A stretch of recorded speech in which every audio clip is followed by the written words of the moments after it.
सभी परम भक्तों को जय श्री सीताराम, जय श्री राधे श्याम। भारतीय परंपरा में सदियों से चैत्र शुक्ल त्रयोदशी और मार्गशीर्ष शुक्ल त्रयोदशी को अनंग त्रयोदशी व्रत के रूप में मनाया जाता है। अनंग त्रयोदशी व्रत का हिंदू धर्म में अत्यधिक महत्व है। श्रीमद् भागवत पुराण के अनुसार इस दिन भगवान श्री कृष्णा जी ने उन गोपियों के साथ वृंदावन में महारास रचाया था जो उन्हें पति के रूप में पाना चाहती थी।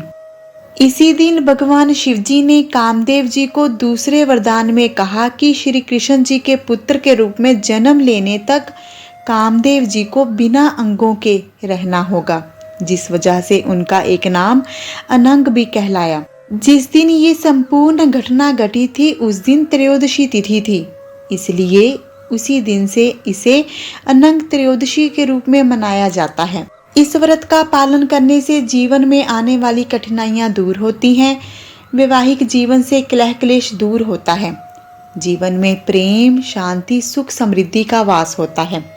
विवाह में होने वाली देरी भी इस व्रत को करने से समाप्त होती है। लेकिन यदि आप किसी कारणवश व्रत धारण नहीं कर सकते तो आप व्रत कथा का श्रवण करें। ऐसा करने से भी भगवान का आशीर्वाद मिलता है। कथा श्रवण का संपूर्ण फल मिलता है। जब हम किसी भी तरह से भगवान की स्तुति करते हैं, भगवान को स्मरण करते हैं, तो भगवान का आशीर्वाद मिलना निश्चित है। तो आइए अनंग त्रयोदशी की पावन कथा शुरू करते हैं। तो कर लीजिए श्री गणेश जी को स्मरण, क्योंकि हम करने जा रहे हैं पावन कथा का आरंभ। जय श्री गणेश। पौराणिक कथा के अनुसार जब माता सती ने आत्मदाह कर लिया तब महादेव जी ध्यान में लीन हो गए। इस बीच संसार में तारकासुर के अत्याचारों से हाहाकार मच गया। तारकासुर ने तीनों लोकों पर अपना अधिकार स्थापित कर लिया, जिससे देवता चिंतित हो उठे। एक दिन सभी देवता ब्रह्मा जी के पास गए और ब्रह्मा जी को प्रार्थना करने लगे कि हे ब्रह्मा जी, हमें तारकासुर से मुक्ति का उपाय बताएं। ब्रह्मा जी ने कहा कि तारकासुर के आतंक से केवल भगवान शिव ही उनकी रक्षा कर सकते हैं, क्योंकि शिव के पुत्र के हाथों ही तारकासुर का अंत होगा। लेकिन सबके सामने समस्या ये थी कि शिव जी ध्यान में मगन थे और उनके ध्यान को भंग करने का साहस किसी देवता में नहीं था। यह स्थिति अत्यधिक गंभीर थी। केवल तभी तारकासुर का विनाश संभव था जब शिवजी ध्यान से बाहर आएंगे। जब कोई भी देवता ऐसा करने को तैयार नहीं था, तब इस संकट के समय कामदेव जी ने शिवजी का ध्यान भंग करने का निर्णय लिया। वह अपनी पत्नी रति के साथ शिवालय पहुंचे। दोनों पति पत्नी ने भगवान शिवजी का ध्यान भंग करने का प्रयास किया। कामदेव जी ने भगवान शिवजी पर पुष्प बाण का प्रहार किया, जिससे उनके मन में प्रेम जागृत हो सके और वे ध्यान से बाहर आ सके। हालांकि कामदेव जी की योजना सफल नहीं हुई।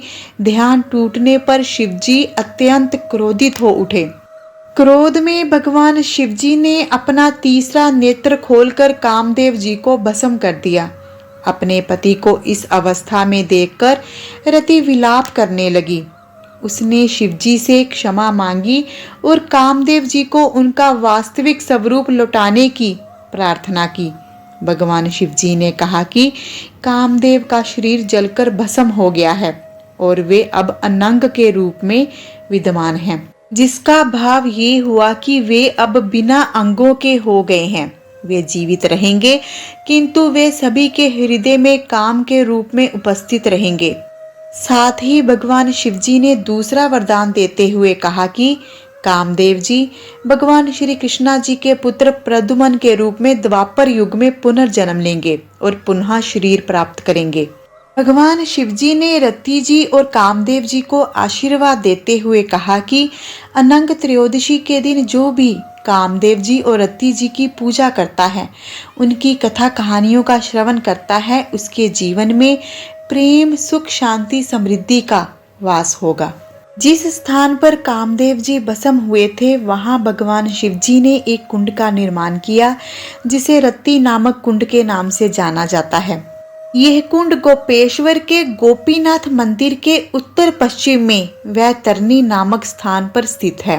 पौराणिक मान्यताओं के अनुसार स्कंद पुराण में भगवान शिवजी पार्वती माता जी से कहते हैं कि रतीश्वर भाव रत्ती कुंड नाम से विख्यात जो ये कुंड है उसमें स्नान करने से मेरे लोक की प्राप्ति होती है, भाव शिवलोक की प्राप्ति होती है। श्री गोपेश्वर उत्तराखंड के चमोली जिले के गोपेश्वर में भगवान शिव को समर्पित गोपीनाथ मंदिर है।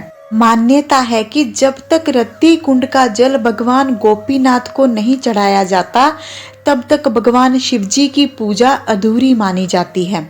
इसलिए प्रतिदिन मंदिर के पुजारी पंचांग पूजा करने से पहले रत्ती कुंड से ही जल लाते हैं। कामदेव जी को भस्म करने के बाद भगवान शिव यहाँ यशकेतु नाम से प्रसिद्ध हुए। भगवान शिव जी द्वारा कामदेव जी को भस्म करने के बाद कामदेव जी की पत्नी रत्ती ने यहाँ तपस्या की थी। उसके बाद रत्ती जी की प्रार्थना पर शिव जी को यहाँ रतीश्वर नाम से जाना जाने लगा। इस प्रकार भगवान शिव जी द्वारा कामदेव जी और उनकी पत्नी रत्ती जी को ये आशीर्वाद मिला कि अनंग त्रयोदशी के दिन जो भी उनकी पूजा अर्चना करेगा उसके जीवन में सुख शांति प्रेम ऐश्वर्य बना रहेगा। हर हर महादेव। जय कामदेव जी की, जय रत्ती जी की। कथा समाप्त हुई। भगवान शिव और माता सती जी के आशीर्वाद से, कामदेव जी और रत्ती जी के आशीर्वाद से आप सभी परम भक्त अपने जीवन में सभी संसारिक सुखों का भोग करें। आपका जीवन सुख शांति प्रेम से परिपूर्ण हो। हर हर महादेव। जय माता सती जी की, जय कामदेव जी की, जय रत्ती जी की। यदि आप भक्तों को कथा अच्छी लगी हो तो इसे दिल से लाइक करें, अधिक से अधिक अवश्य शेयर करें, ऐसी हमारी आपसे प्रार्थना है। चैनल को सब्सक्राइब कर लें, बेल आइकॉन को प्रेस कर लें। मिलते हैं अगली वीडियो के साथ। अपना ध्यान रखें, खुश रहें, सुखी रहें। हर हर महादेव।